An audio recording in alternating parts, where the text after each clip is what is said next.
మీ business ఏదైనా మీ ఊర్లో promotion చేయాలంటే అది సుమన్ టీవీతోనే సాధ్యం. ఇప్పుడే సంప్రదించండి. మనకు కురిసిన వర్షం వలన మన అప్పర్ మానేరు పొరగడం వలన ఇట్టి ప్రవాహంలో మన నర్మాల గ్రామానికి చెందినటువంటి పంపుకాటి నాగయ్య గారు ఈ గలంతు కావడం జరిగింది.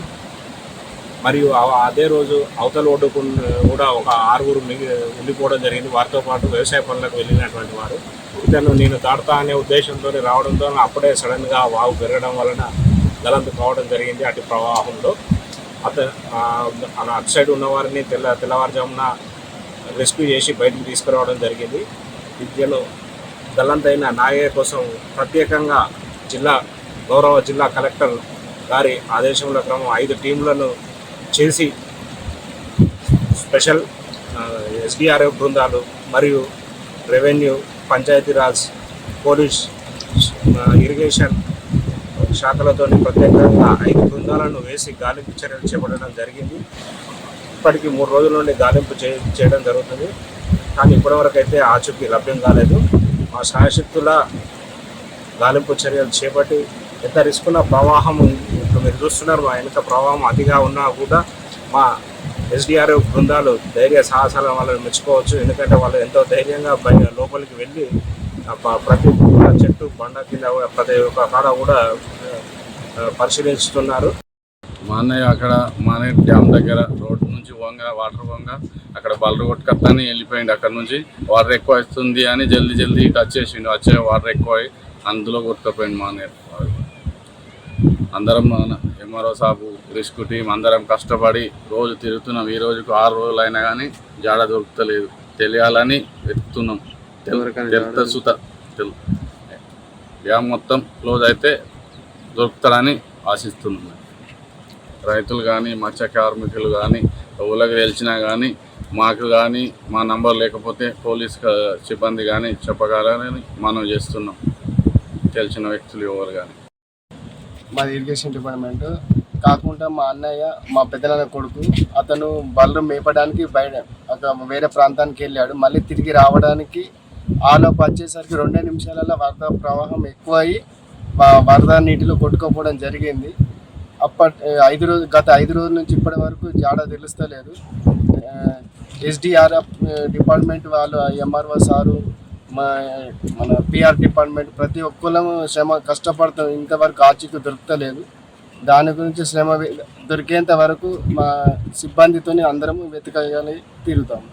మా అన్నయ్య, మా తమ్ముడు, మా పెద్దనాన్న ప్రతి ఒక్కరము తిరగలుగుతున్నాం. మాతో పాటు ఎంఆర్ఓ సార్ కూడా ప్రతి నిమిషానికి ఒక్కసారి మా దగ్గరికి జరగడం జరుగుతుంది. ప్రతి చెట్టు, ప్రతి గుట్ట, రాయిలు, ప్రతి ఏరియా అక్కడ పడ్డ ప్లేస్ నుంచి ఇక్కడ గొల్లకెత్తమ్మ బండ వరకు నడుచుకుంటూ ప్రతి ఏరియాలో నడుచుకుంటూ వస్తున్నాయి. ఎక్కడ ఆచూకీ దొరుకుతలేదు. ఇంకా లింగనపేట, మల్లడిపేట అక్కడ కూడా నడుచుకుంటూ వెళ్ళడం జరిగింది. ఇంతవరకు ఆచూకీ దొరుకుతలేదు. జాడ తెలిసేంత వరకు తిరగగలుగుతుంది. ఇంకా చారెస్ఎన్ మాట్లాడుతున్నాను. మేము 17th battalion Rajanna Sircilla district నుంచి వచ్చాము. మా additional DG sir, DGSP battalions orders ప్రకారం మా కమాండెంట్ గారి డైరెక్షన్లో 17th బెటాలియన్ గారి కమాండెంట్ డైరెక్షన్లో మేము ఇక్కడికి రావడం జరిగింది.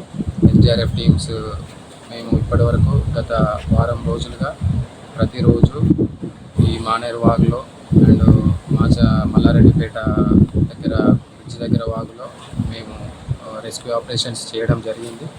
ఈ రెస్క్యూ ఆపరేషన్స్లో భాగంగా మేము ఇప్పటివరకు 3 నుంచి 4 వరకు లైవ్గా 4 పర్సన్స్ని సేవ్ చేయడం జరిగింది. అలాగే మానేరు వాగులో ఒకరు తప్పిపోయిన వ్యక్తిని కూడా అప్పటి నుంచి సెర్చ్ చేయడం జరుగుతుంది. మా ఎస్డిఆర్ఎఫ్ టీమ్స్తో ప్రతి క్షణం మాకు గంభీరావుపేట తహసీల్దార్ గారు మాకు ప్రతి క్షణం తోడున్నారు. మా మంచి చెడ్డలు చూసుకున్నారు. మాకు టైంకి అన్ని అరేంజ్మెంట్స్ చేశారు. మా సెర్చింగ్లో ఆయన కూడా భాగమయ్యారు. జాలర్లు కానీ, తహసీల్దార్ గారు కానీ మాకు ప్రతి క్షణము మేము సెర్చ్ చేస్తున్నాము. కానీ ఇంతవరకు మాకు ఇంకా లభ్యం కాలేదు తప్పిపోయిన వ్యక్తి. తప్పకుండా అండి మా ప్రయత్నం మేము చేస్తూనే ఉంటాము లభ్యం అయ్యేంత వరకు. ఇప్పటివరకు అయితే ఎలాంటి అప్డేట్ అయితే లేదు. ఇప్పుడు కూడా మేము ఆల్రెడీ సెర్చింగ్లోనే ఉన్నాము. ముందు ఏదైనా ట్రేసెస్ ఫైండ్ అవుట్ అయితే తప్పకుండా మేము యాజ్ సూన్ యాజ్ పాసిబుల్ మేము వెతికి పెట్టే ప్రయత్నం చేస్తాం. ఇప్పుడు ఇంకా ఎంత రిస్క్ ఉన్నా మాకు పాసిబుల్ అయినంత వరకు అయితే మేము ప్రయత్నం చేస్తూనే ఉంటాము. సెర్చ్ ఆపరేషన్ అయితే ఆపేది లేదు. మా పైనుంచి ఆర్డర్స్ కూడా అలాగే ఉన్నాయి. సో మేము చూస్తున్నాం, మేము సిచ్యువేషన్ చూస్తున్నాము. మాకు ప్రయత్నం అయినంత వరకు మేము సెర్చ్ చేస్తూనే ఉంటాము. సెర్చ్ ఆపరేషన్ అయితే ఆపేది లేదు. ఒకవేళ మాకేదైనా ప్రమాదం లేదంటే మాకేదైనా ప్రాబ్లం అవుతుంది అనుకుంటే కొంచెం వెయిట్ చేస్తున్నాము. మళ్ళీ ఫ్లో తగ్గగానే మళ్ళీ మేము లోపలికి వెళ్ళి సెర్చ్ చేస్తున్నాము. మా బావ బండగా పోయి పడిపోయాడు. ఇప్పటికీ 6 రోజులు అవుతుంది. ఎంఆర్ఓ సార్ ఇట్లా తిరగబట్టి 5 రోజులు అయిపోతుంది ఆల్రెడీ. ఇప్పటివరకు ఆశకి ఏం తెలుస్తలేదు. ఎవరికైనా తెలిస్తే చెప్పగలరని కోరుతున్నాను. మీకు దొరుకుతాం ఖచ్చితంగా ఉంది. ఎందుకంటే అతను పడ్డ ఏరియాలో బండలు ఉన్నాయి. బండలల్లో ఉన్నాడేమో ఆశ ఉంది. ఖచ్చితంగా దొరుకుతాడని ఆశిస్తున్నాను. అక్కడ చూసిరా బండలు చాలా ఉన్నాయి. వాటర్ ప్రూఫ్ ఎక్కువ ఉంది కాబట్టి అక్కడ చూడడానికి ఇబ్బంది అవుతుంది. ఆ వాటర్ కొంచెం తగ్గితే అక్కడ చూడొస్తుందని కోరుతున్నాం. ఈ సిబ్బంది ఎంఆర్ఓ సార్ ఇట్లా అందరం ఇప్పటిదాకా తిరిగినాము. ప్రతి వాగులో ప్రతి రౌతు తిరుగుతున్నాము. కానీ కొన్ని చోట్లకు పోవస్తలేదు. చాలా ఇబ్బంది అనుకుంటా. ఎస్ఆర్టీపీ కానీ ఎవరైనా వెళ్తున్నారు. ఇప్పటికైతే తెలియడం లేదు ఎక్కడున్నాడు అనేది. చాలా కష్టపడుతుంది. ఎవరికైనా కనిపిస్తే కానీ ఎవరికైనా చూస్తే కానీ చెప్పగలరని మనం చేస్తున్నాం.